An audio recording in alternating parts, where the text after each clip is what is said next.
यार room number 37 कहाँ है? पूरा हॉस्टल घूम लिया, मिल ही नहीं रहा। क्या ढूंढ रहे हो? लगता है नए हो हॉस्टल में। हाँ, आज ही आया हूँ। सब फ्लोर चेक कर लिए, 3rd, 2nd, लेकिन रूम 37 कहीं नहीं दिखा। ओह, वो रूम बंद है।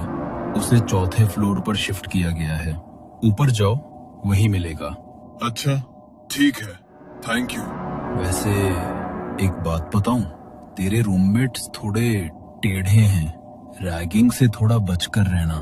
ओह, ओके।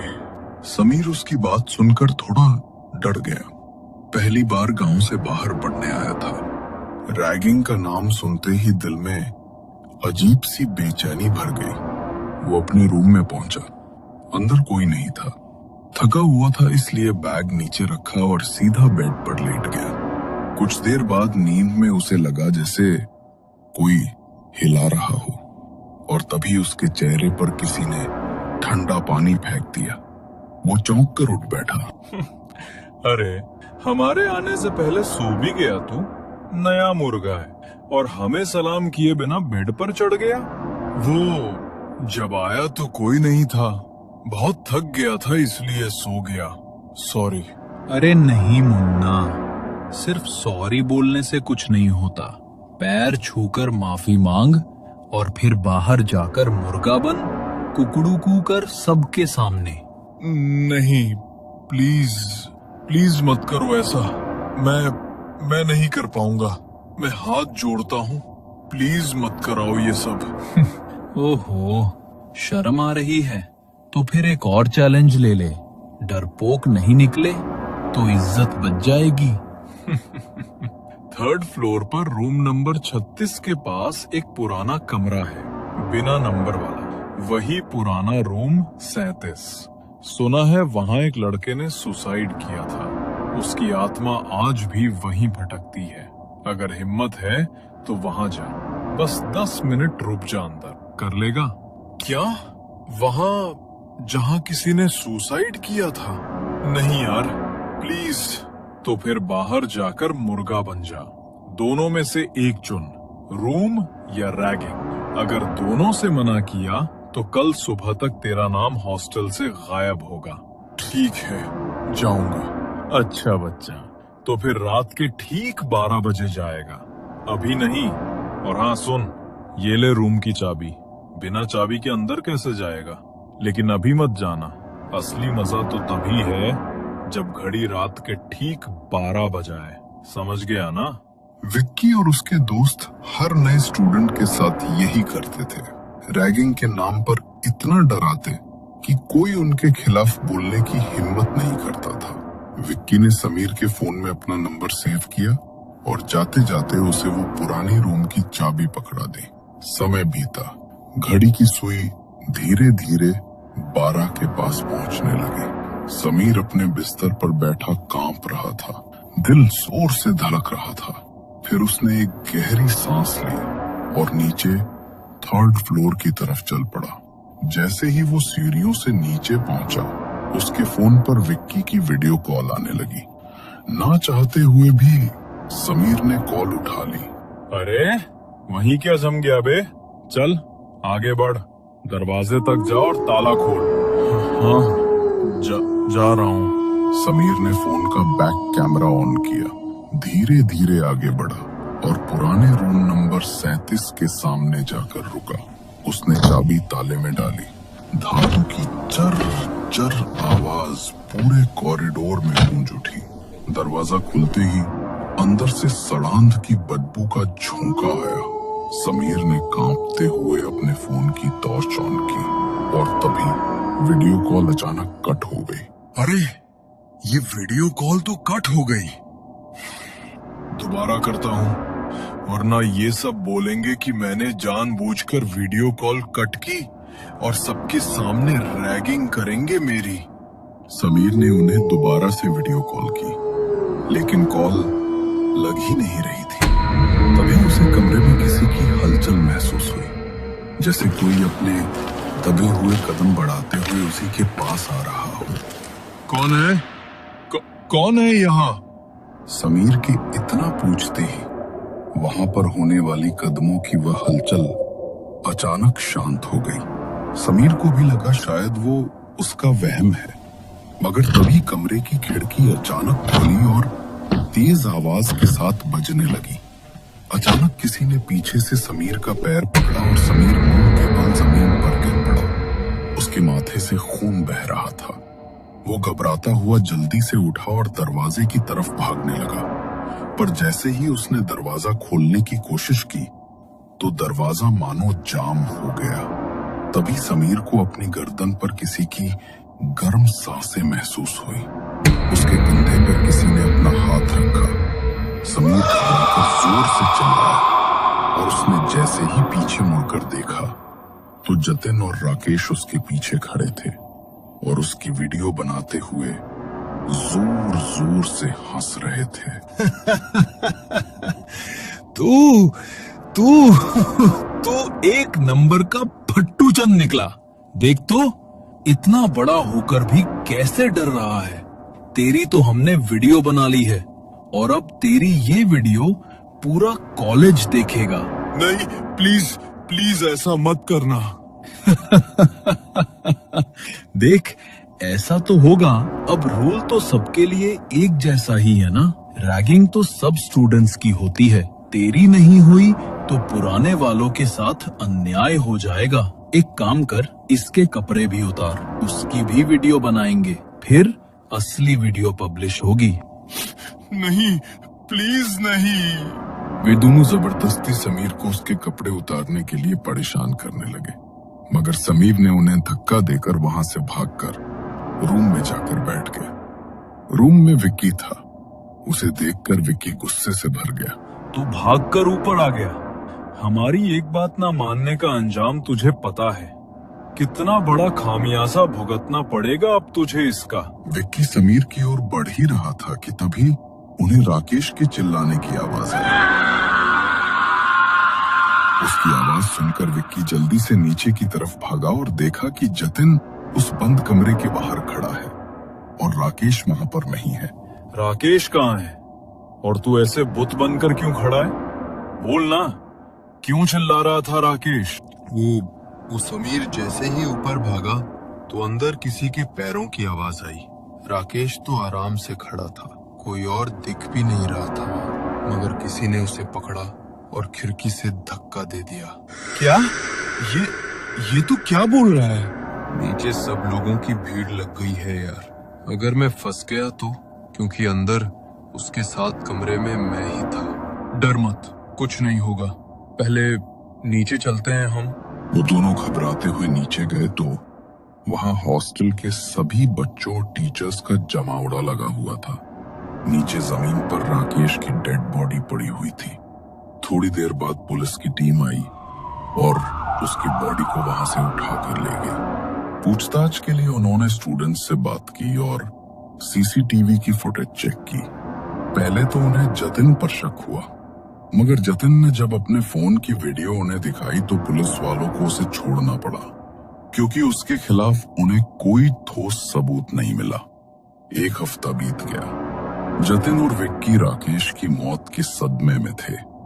बहुत दिनों बाद आज उन्हें नींद आई थी, मगर जैसे ही घड़ी में रात के ठीक 12 बजे उनकी खिड़की पर एक दस्तक हुई। उस आवाज से जतिन की नींद टूट गई।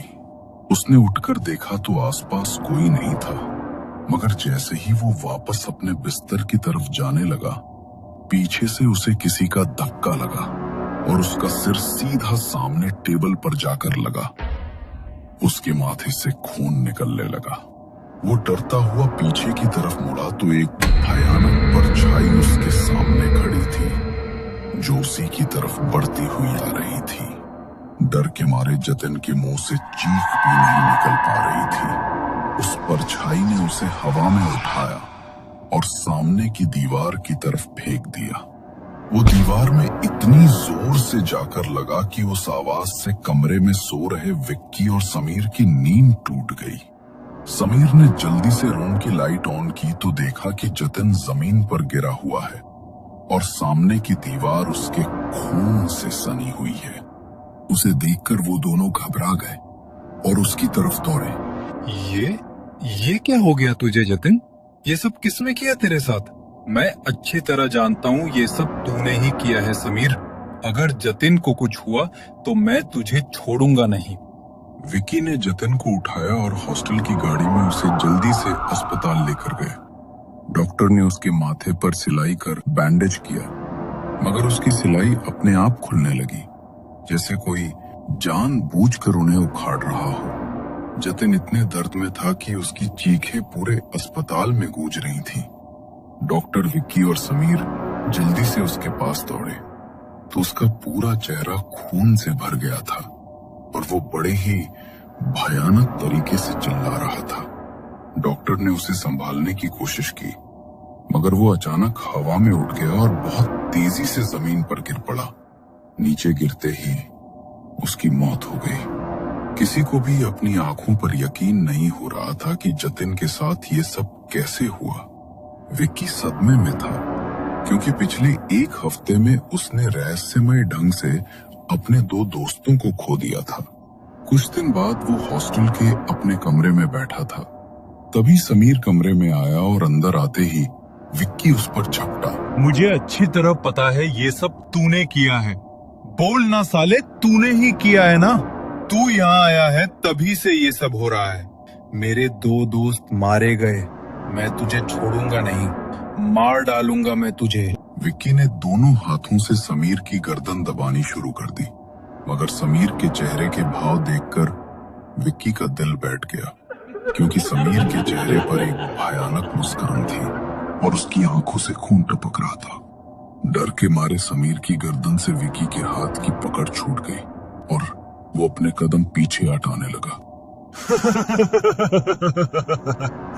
अभी तो बस तुम दोनों की ही जान गई है, लेकिन तेरा मरना तो भी बाकी है। जब तक मैं तुझे नहीं मार लूंगा तब तक मेरा बदला पूरा नहीं होगा। बदला? कैसा बदला? तुम्हारा दिमाग तो खराब तो नहीं हो गया है समीर? तुम ये कैसी बातें कर रहे हो? किस बात का बदला लेना चाहते हो तुम मुझसे? बदला याद करो 11 सितंबर की रात तुमने क्या किया था? भूल गए हो या मैं याद दिला दूं? समीर ने जैसे ही 11 सितंबर का नाम लिया तो विक्की की आंखों के सामने मानो एक फ्लैशबैक चल पड़ा। तुम लोग प्लीज मुझे परेशान करना बंद कर दो। मेरी वो वीडियो डिलीट कर दो, वरना मैं इस खिड़की से कूद जाऊंगा। अरे तो कूद जाना, तेरे कूदने से हमें क्या मतलब? तू चाहे जी या मर, इससे हमें कोई लेना देना नहीं है। वीडियो तो डिलीट नहीं करेंगे, कूदना है तो कूद जा। नवीन खिड़की के पास खड़ा था। वो तीनों उसे डराने के लिए जबरदस्ती उसे पुश करने लगे, मगर मजाक में नवीन का पैर सच में फिसल गया और वो सीधा वहां से नीचे गिर गया। गिरते ही मौके पर उसकी मौत हो गई और वो तीनों वहां से भाग गए। नवीन का उसके बड़े भाई समीर के अलावा इस दुनिया में कोई नहीं था। जब उसके भाई को ये बात पता लगी तो वो बुरी तरह टूट गया। नवीन बहुत बार अपने भाई को उन तीनों के बारे में बताता था। समीर उसे वहां से वापस लाना ही चाहता था, मगर इससे पहले वो उसे वहां से लेकर आता, उससे पहले ही वो चल बसा। तू चिंता मत कर मेरे भाई, तेरा बदला तो मैं लेकर ही रहूंगा।